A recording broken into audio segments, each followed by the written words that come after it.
Can you keep a secret? I'm trying to organize a prison break. I'm looking for, like, an accomplice. We'd have to first get out of this bar, then the hotel, then the city, and then the country. Are you in or you out? I'm in. Okay. I'll go pack my stuff. Get your coat. See ya. I hope you've had enough to drink. It's going to take courage. Two American strangers find comfort and connection with each other in Japan. Listen as we talk about pump thrusting to the Loco-Motion, why bonus tracks are annoying on Spotify, and killing people with Rocky Road. Then we find out if Lost in Translation stands the test of time.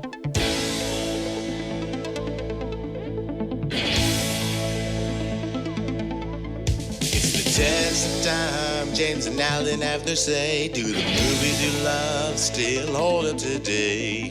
James says Gladiator with a glut.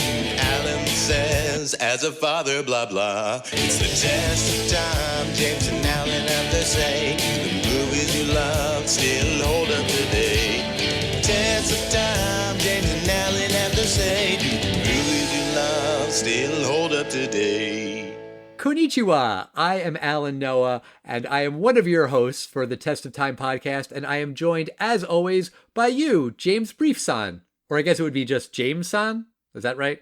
Briefson? Okay, sure.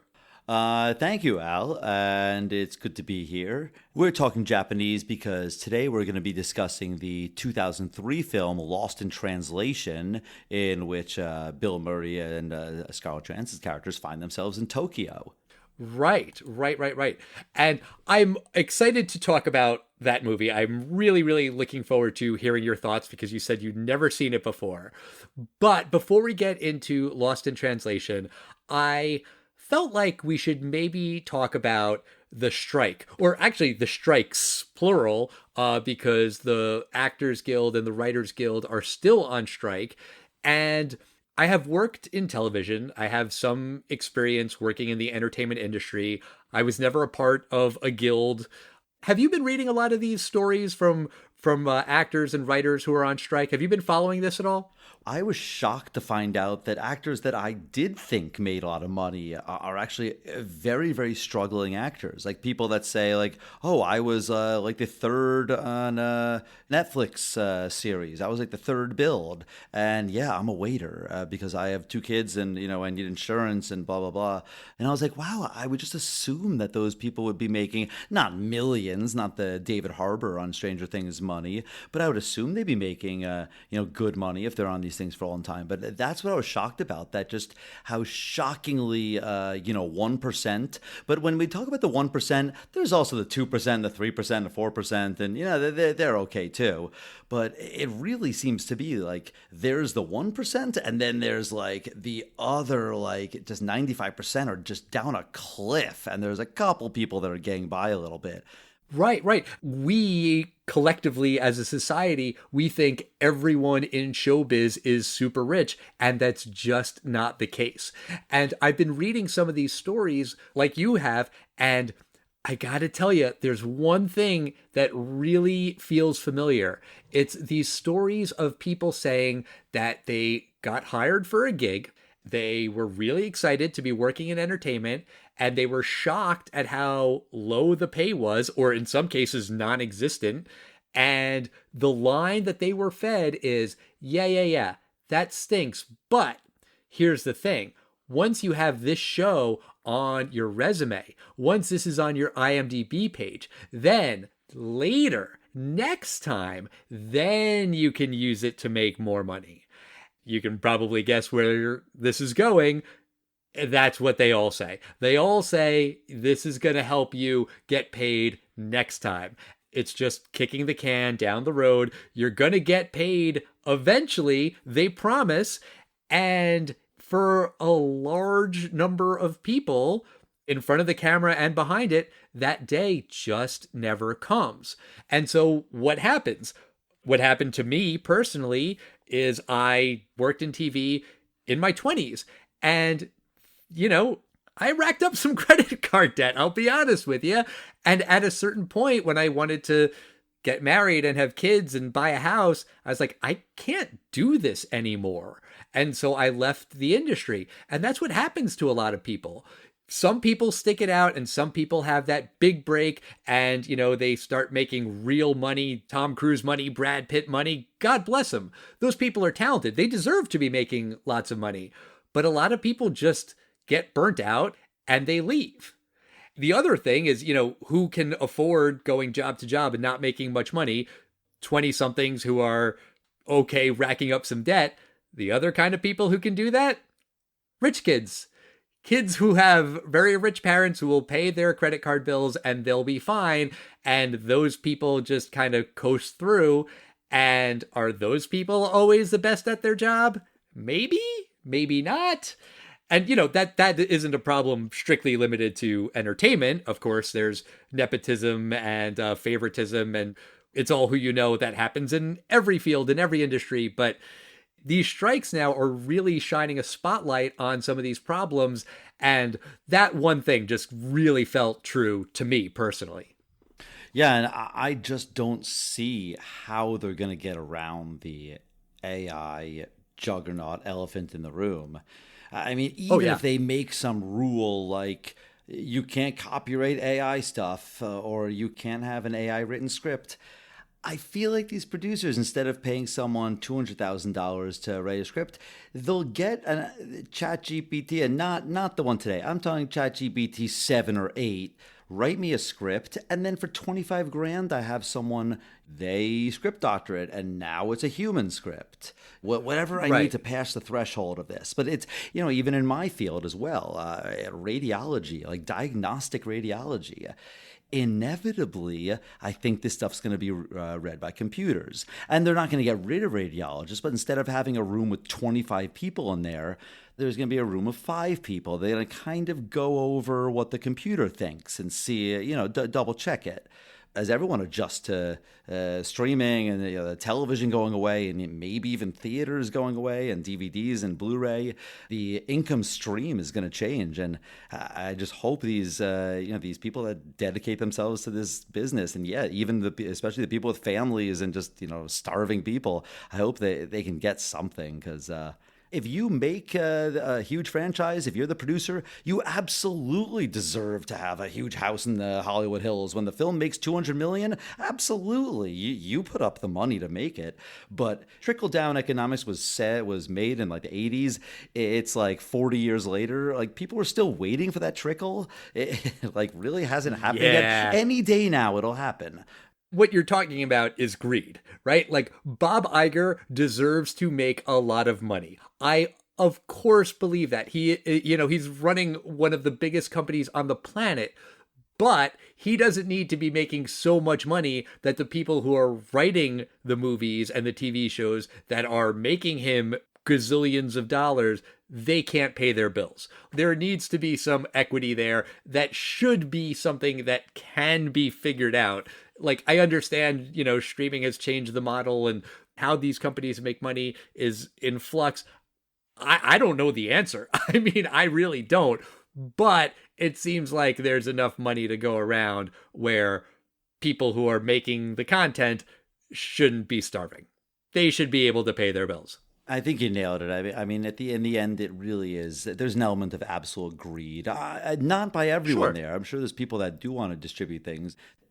I didn't even plan it like that. But as I was mentioning, people who have rich parents and they do well in entertainment, that kind of does lead to writer-director Sofia Coppola, who I guess would be a Nepo baby, technically. I'm not saying that as a slight on her, but, her dad's Francis Ford Coppola. Nepotism doesn't necessarily, have to be. I mean, the way you said it, Nepo baby. Yes, it is a slur of sorts. But Sofia Coppola won she won the lottery of families to be born in if you want to go into film. But she can't help that. Her first directorial film that made a lot of buzz, this movie, The Virgin Suicides.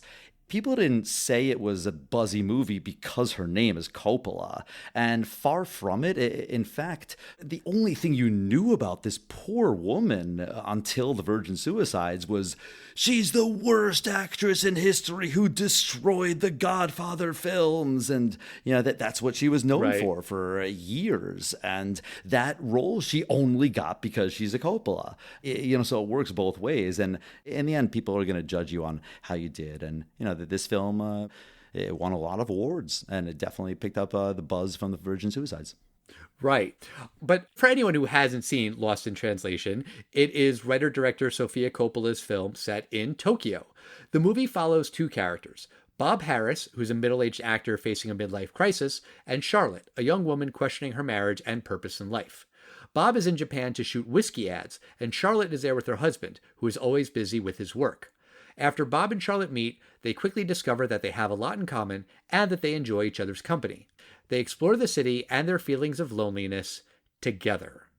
So this movie had a very small budget. It had to have made its money back, I would think, right? Oh, this movie, it's got to be on one of these lists. I didn't look it up. It's got to be one of the, dollar for dollar, one of the most successful films ever.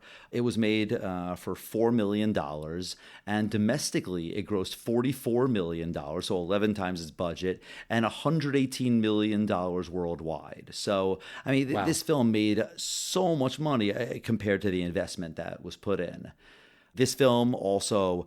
it revitalized Bill Murray's career again. Because, I would say Rushmore was probably the thing that really revitalized his career first. But, he was doing Wes Anderson films. But this film was the first time it was like, this guy should be really considered for an Oscar. And you hear that kind of buzz. Yeah, he was nominated for an Oscar. He didn't win. He lost to Sean Penn. And I haven't seen Mystic River in a long time. I'm sure Sean Penn did amazing in that movie. But come on, Bill Murray in this movie is phenomenal. And I love Bill Murray, so I'm biased, of course, but I feel like he was robbed. That's his only Academy Award nomination is for this movie, Lost in Translation. And you didn't see the movie when it came out. You just weren't into it in 2003? It's just a film I kind of skipped, and it's always on that list. I always want to see it. And the first time I saw it was 2 nights ago. Okay. All right. Well, let me put you on the spot then. As someone who just saw this movie, how would you categorize it?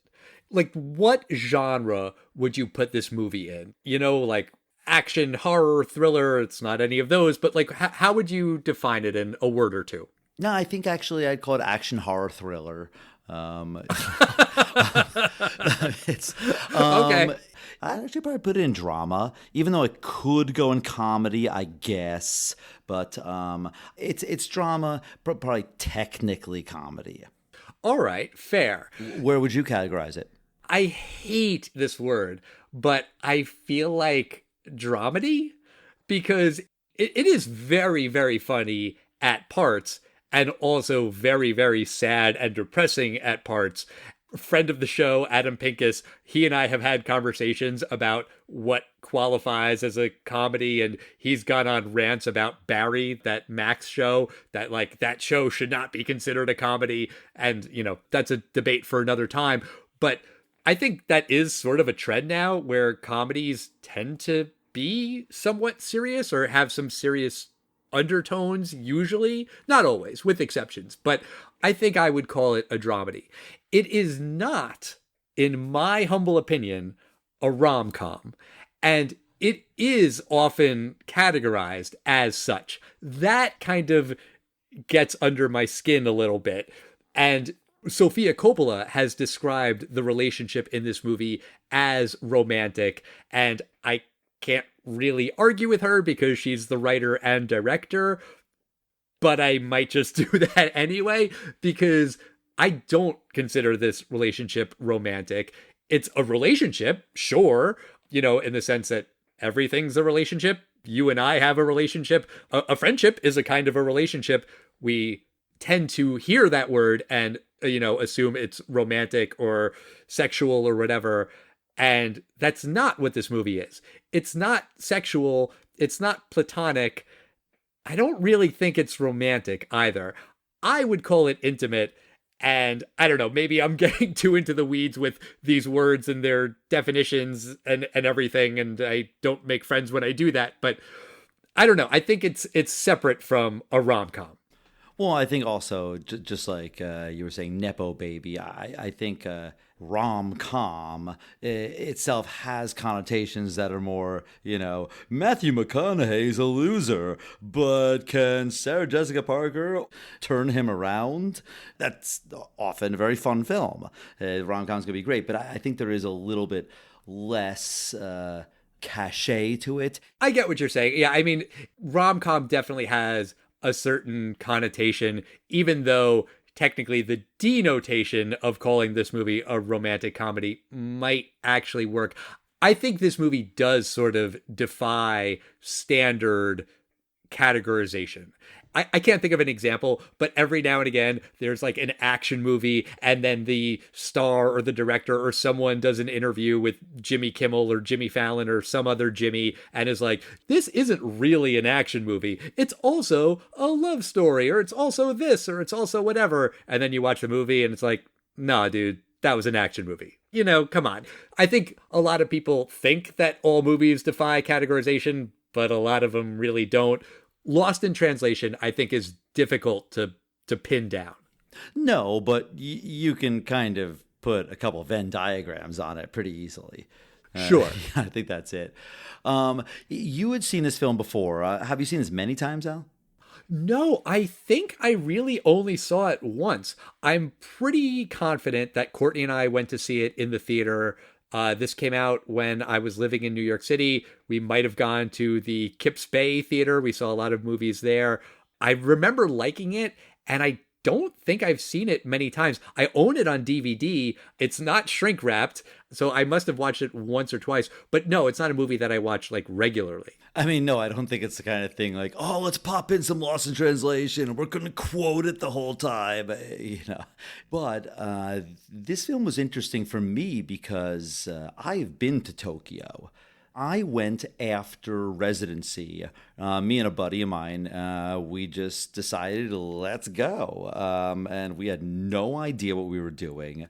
We booked a hotel in Tokyo. We had absolutely no guide.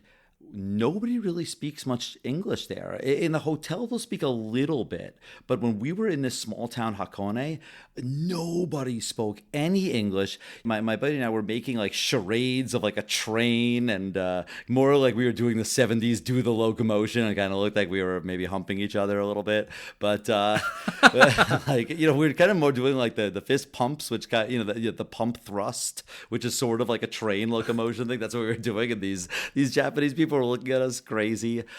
But I really experienced a lot of the culture shock that's there. I spent a lot of time in Ireland and England. Of course, the language is the same. But even going to Europe, where the language is different, Tokyo for us was so different. And even the like little gestures that happen and the habits that happen. That was the first time I ever saw mass face masks. I remember my friend and I saw a whole bus and there were like 15 people with face masks, and we're like, what the hell is that? Is this like a zombie film? And someone did tell us later that, there were probably a bunch of sick people there. They were just trying to protect other people. Small things like that blew us away.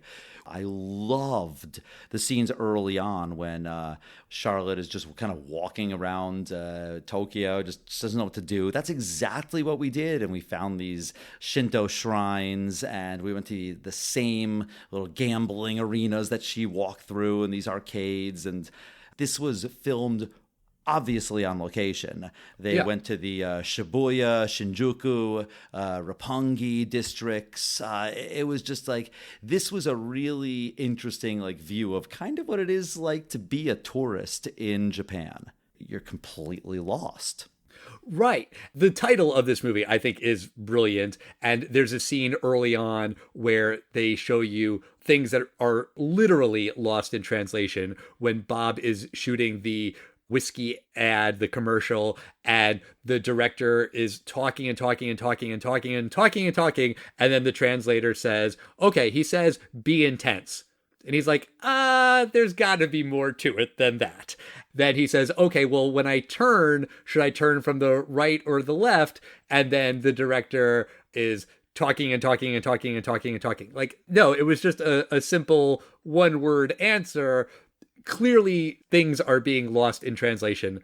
That was my absolute favorite scene of the entire film.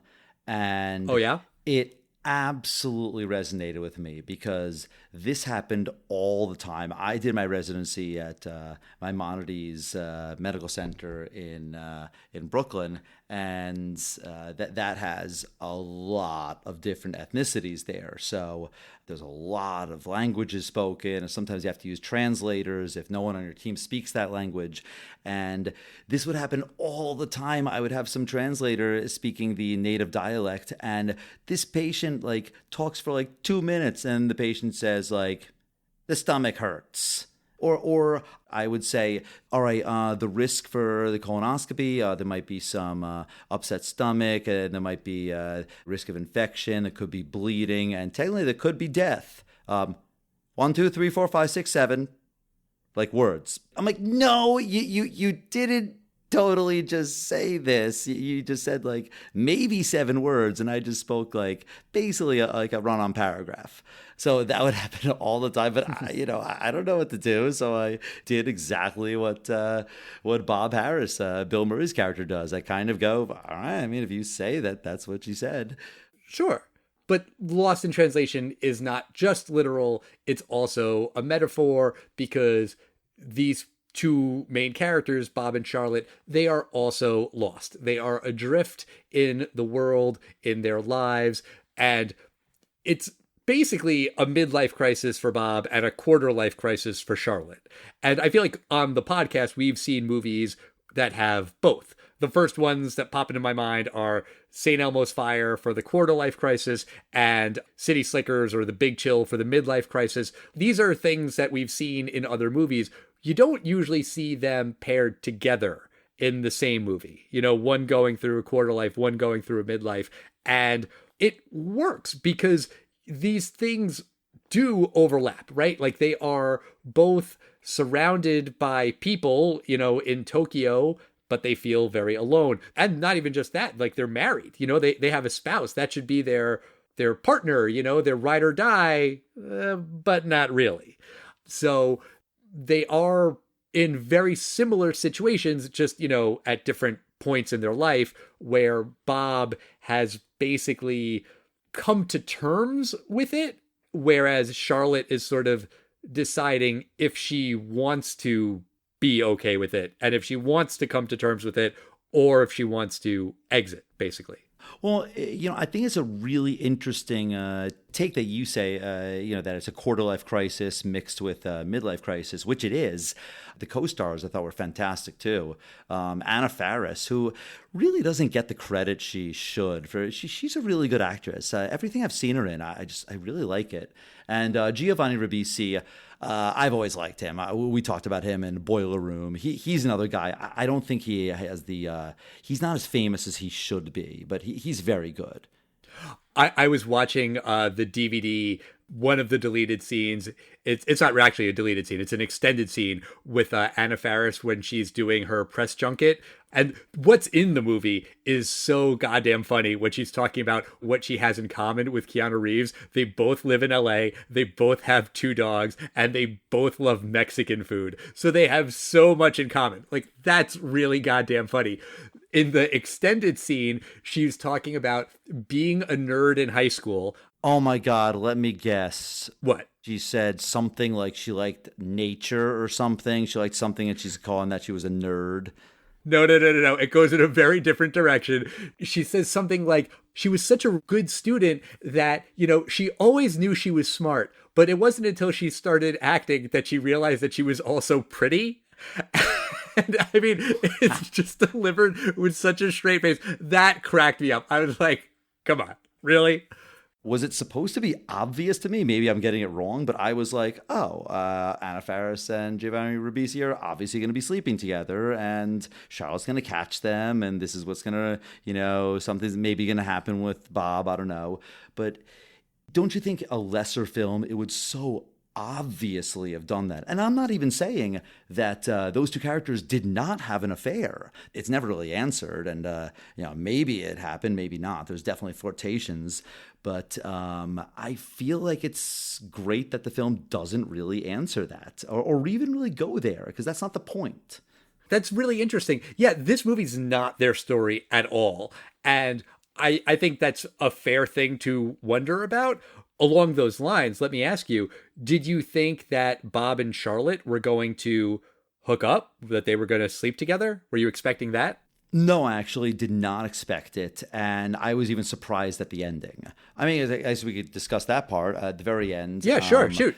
Bob tells her he's leaving that day, and there's kind of an unsatisfying goodbye between the two of them, and they go their own separate ways. It really kind of was soured because the night before Bob was going to leave, he happened to kind of pick up this lady at the bar. They have a one-night stand, and Charlotte kind of was a little bit jealous, or more like, I thought we were going to hang out. And so they had a kind of a melancholy goodbye. And just as Bill Murray is driving to the airport, he sees Charlotte on the street. He says, stop, and they get out and they have a kiss. Not like Times Square after World War II kind of kiss, but that there is a kiss that is definitely a I love you. You are a life-changing friend I'll never forget. And, this is a physical gesture of that. But I did not expect them to sleep with each other, but I was surprised at the actual kiss at the end. Why? What was so surprising about it for you? I was just surprised that they actually went there. I didn't think you needed to. I didn't think it was necessarily bad, because I did think it was just a peck. They decided to cross that line to show, this is not just you're a friend I'll never forget. I found the kiss to be more loving than sexual. I think that's totally, totally fair. Yeah, it's not sexual, in my opinion. It's more than you would do with just a friend, but not what you would do with someone who you wanted to sleep with. And I agree with you that these two characters definitely should not have slept together. The fact that she's jealous when he sleeps with the cocktail singer, she's not mad that he cheated on his wife. At no point does she say, hey, you shouldn't have done that, you're married. She's like, well, I guess it makes sense. She's closer to your age, meaning closer to your age than me. You don't want them to sleep together. He's way too old for her. He's protective of her, and that would be wrong. That is just not what their relationship is, and it's not what I, as the viewer, want to see. I don't think it's what they really want out of each other. There's not even a ton of flirting in the movie. There's some, certainly, but it's not like overt. I think they really are just lost and they need connection. And the connection is what they're looking for. Honestly, I think even the kiss isn't the most intimate thing that they share. I think the hug that they share is more intimate. Charlotte starts crying when they hug. That is more meaningful. That is more important, because they kiss like 2 other times in an elevator earlier, and it's just awkward. The kissing is awkward. They shouldn't even be kissing, probably, but the hug they need. Yeah, I agree with that. There's a scene that really tells us a lot about this character, and that's when Bob carries Charlotte back to her room. She's totally trashed. She's drunk, and he puts her down in the bed and puts the blanket on her. I like that scene, when the way he put her down and the way he looks at her. He wraps the blanket around her, he kneels down and just looks at her. He wants to take care of her. The whole thing with her foot is another example of that. He's making some joke about he had some tightness and then he got a shiatsu massage and now the tightness is gone and it's been replaced with searing pain. And, it's a funny joke. And then she's like, oh yeah, I'm in pain too. Look at how I stubbed my foot. And he's like, that's really bad. And you need to go to the hospital. And he takes her to the hospital. He's looking out for her. And I think that's also a metaphor, right? Like, he is in pain in his life, in his marriage, and, his general malaise and melancholy and all of that. He's living with it. He's just dealing with the pain. The pain is there. Okay. But for her, he's like, you shouldn't be living with this pain. You should do something about this pain. You're too young. You don't just need to suck it up and deal with it. That's me in my midlife crisis. You in your quarter life crisis, you have a choice. You have youth. You can do something about it. That's sort of symbolic of where they are in their lives and his protective nature of her. I think what's implied there is he doesn't want her to become like him, even though she could. You know, he wants better for her. He cares about her enough that he wants more for her. I agree. I also wanted to talk about the karaoke scene, because I think that scene is great. Like I love that scene. It starts with Charlotte's friend Charlie singing God Save the Queen, which is a song that has absolutely nothing to do with romance, relationships, anything like that. Then Bob sings What's So Funny About Peace, Love, and Understanding. Again, not really a romantic song. And then she sings Brass and Pocket by the Pretenders. And that is, I think, the most flirtatious that she ever gets in the movie. And, it's a very flirty song, and he's looking at her, and, she looks like Scarlett Johansson. She's beautiful. He notices that. And then he sings More Than This by Roxy Music. And that is all about connection and what it means when two people find each other. And I think that really sums up the themes of the movie. And I think I had kind of just forgotten about that scene. And it does so much over the course of just like a couple of songs. I thought that scene was brilliant, expertly staged. I like the scene. I have to say that I wish I knew those songs a little better. Like, I loved how you're like, oh, this song means this, and this song obviously means this, but whoa, get out the quotations. When you heard that Pretender song, you were like, it's on. And, I was not as following it by the, subtle gestures of the songs as, you were picking up clues. Oh, okay. Well, Brass and Pocket is a very, flirty song. And I love listening to Bill Murray sing More Than This. That was a bonus track on the soundtrack. It is on Spotify. Just Like Honey by the Jesus and Mary Chain is the last song on the soundtrack officially. But the track length is 12 minutes and 37 seconds because there's 10 minutes of silence after Just Like Honey ends before Bill Murray sings More Than This. Like, why do they do that? I feel like bonus tracks kind of don't work in that context on Spotify. Oh, that's that. It's actually 12 minutes on like a CD. If you had that CD, it would say 12 minutes, but you only get like 3 minutes of music. Yeah, but that's fine on a CD. That's how bonus tracks work on a CD or a tape or a record. But on Spotify, I want to have Just Like Honey by the Jesus and Mary Chain and Bill Murray singing More Than This on my playlist, just without the 10-minute gap of silence in between them. That I can do without. But whatever. That is neither here nor there. This is a completely random thing, but it annoys me in movies when characters do this, and I caught them doing it twice in this movie, that no one ever gives a time. Like when Bob is talking with the people from Suntory Whiskey, and they're like, all right, we'll pick you up in the morning. And he's like, okay. And then he leaves. Like, what does that mean in the morning? 8 a.m., 9 a.m., 10 a.m.? Like, in the morning is very, very vague. Charlotte invites him to hang out and is like, okay, I'll see you later. What's later? When? Where? Where are we meeting? My room? Your room? The lobby? Like, it doesn't matter. Like, I know I'm overthinking, and I know it's just me getting hung up on it because I am very type A. And if someone was like, okay, I'll see you later, I'd be like, hold on, I have follow-up questions. How do you define later? It's like, give me an ice cream, Sam, when you walk into Baskin Robbins. You need to be a little more descriptive than that. Otherwise, you're getting Rocky Road. Well, Rocky Road's great. I know. Well, that's why I guess I would kind of, almost default to that because you get a little chocolate, a little vanilla. It doesn't have nuts in it. Yeah, and there's no vanilla in Rocky Road. Yeah, so you'll kill someone if you default to Rocky Road. If someone has an allergy. Yeah, eventually you'll kill them. Probably. But let me go back to the ending, because I should have asked you this question when we were talking about that. But what did you think about Bob whispering to Charlotte? What do I think he said to her? Well, that, and also just, did it bother you that you couldn't hear what he said? No, I think it's I think it's akin to make another famous reference in The Office. That there's a letter that Jim had written Pam in the tea kettle, and you never find out what it is. You don't need to know exactly what Jim wrote to Pam. You know they're in love.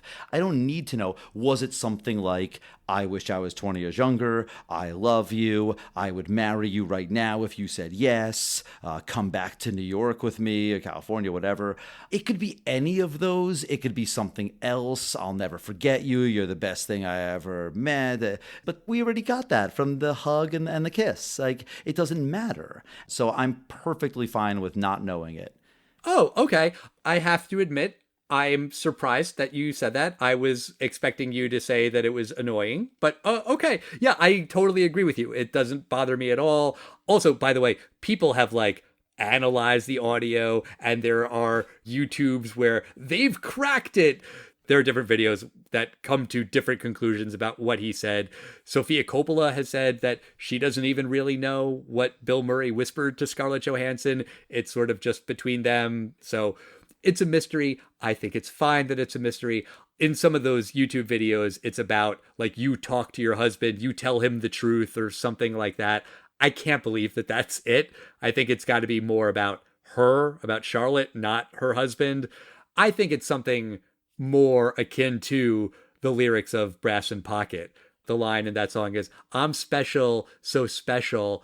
I think that's what he's saying, that like, you're special, you're an amazing person. He sees her. He sees her for who she is. She doesn't know that she's special.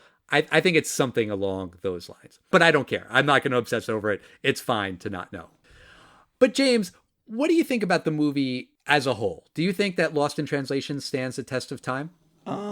This was a really nice film. I thought it was really good. I thought it, as someone who has been to Japan exactly once, I thought it really, really took me back to Tokyo. A lot of the feeling, a lot of these small places that were filmed were really great.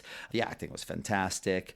It looks like it was filmed for $4 million. It's a mostly dialogue-led film that happens to have a couple nice sceneries. The film's little touches of Japanese culture were really great. Like I said, all the Shinto shrines and her running through these pachinko machine places. I really like the relationship between Bob and Charlotte. You know, some of the stuff they say at night, like, once you have children, your whole life changes. Like, okay, yeah, that's fine.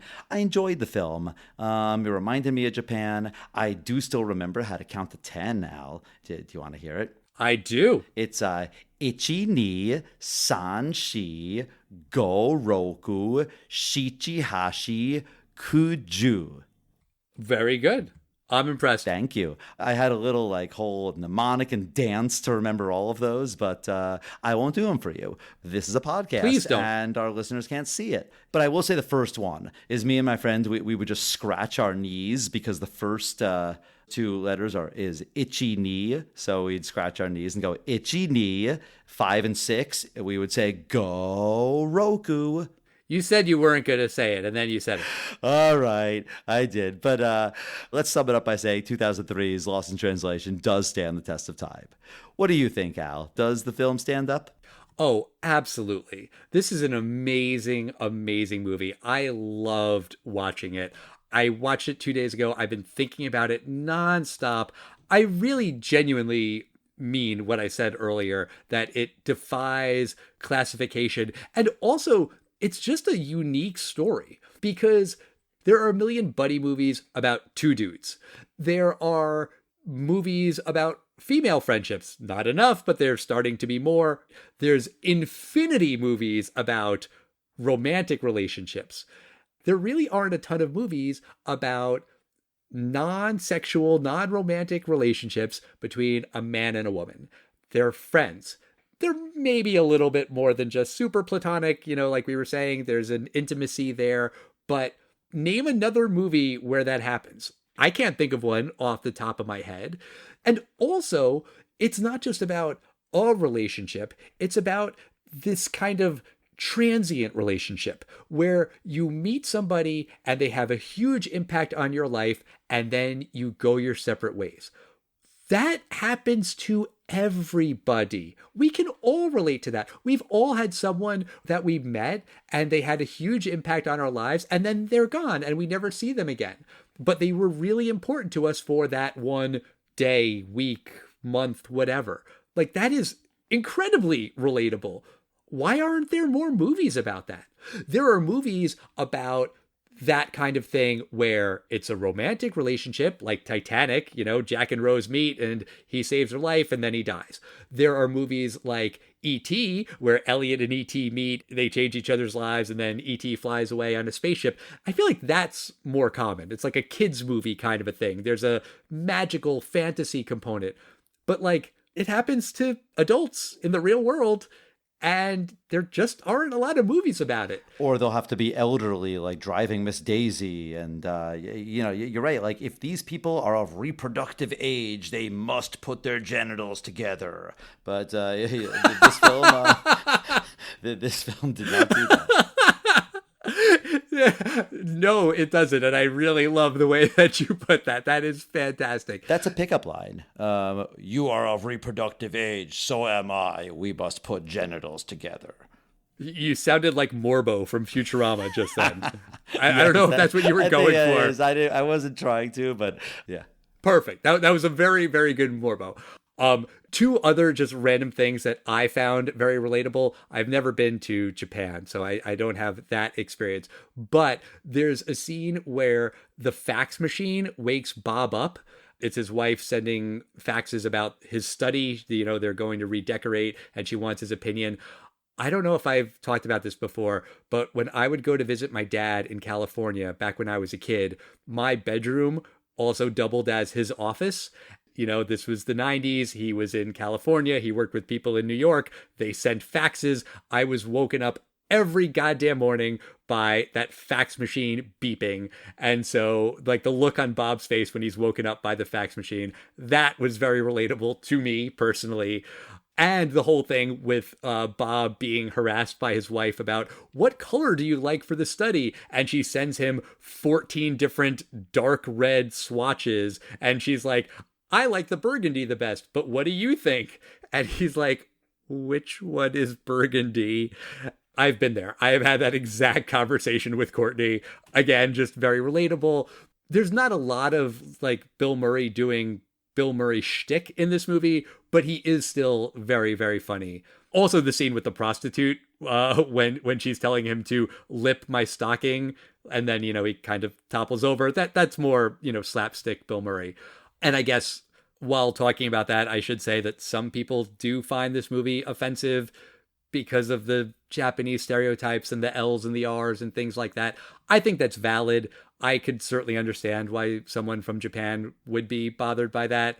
Sofia Coppola has said that that wasn't her intention. Just because it wasn't her intention doesn't mean it's not offensive, of course. I get that, but I love this movie. I think it's a fantastic film. And yeah, of course it stands the test of time.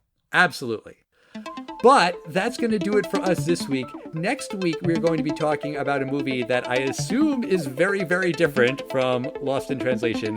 It's a movie called Cobra, starring Sylvester Stallone. I have never seen this. What have I signed up for, James?